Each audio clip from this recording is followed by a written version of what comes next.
friends, pierogi time. This is one of my favorite things to talk about. I get asked this all the time. I learned this lesson when we were cooking at camp and when we were cooking for large volumes of people, but it works really well for small volumes as well. So that is pierogies. So I have my enamel cast iron dish out. You can use any sort of pan that's going to fit the number of pierogies you need. The goal is to put your pierogies into the pan about 1.5 layers deep. So you don't want them too deep, you don't want them overstacking. You want just enough that they are just barely touching each other. Now, you can, here's the fun part, you can add fresh onions, you can add bacon, you can add anything you want, sausage at this point. It doesn't really matter. We're not going to top our pierogies with anything. We're just going to put them in. You can kind of see how I'm arranging them in the dish to be about 1.5 high. So here is the math, because I know this is what you need to know. Do you have a pen? You need approximately 250 milliliters of whipping cream per kilogram of pierogies. So 1 cup of whipping cream per kilogram of pierogies. So I'm using about half a kilogram, a little bit more, and I only ever have a big thing of whipping cream. So I've done this enough times to know it's sort of just the science behind it.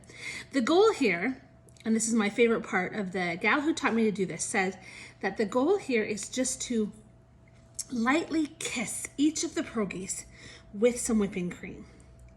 We aren't going to boil them. They're coming straight from frozen into the oven, and just nicely get some whipping cream drizzled over all of them.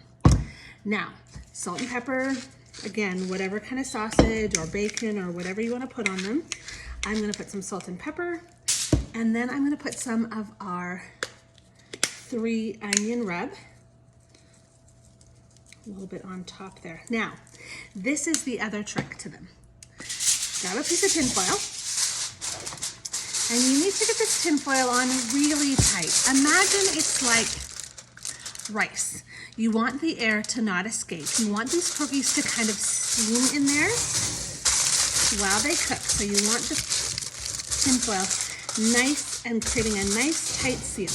What I love about these cast iron is that's going to cook so nice and evenly because the pan is going to get so hot. And these pierogies are going to come out looking like they were fried in a fry pan without having the fuss of the boiling water and the fuss of all the butter and all of that. This is going to look like perfection. Okay.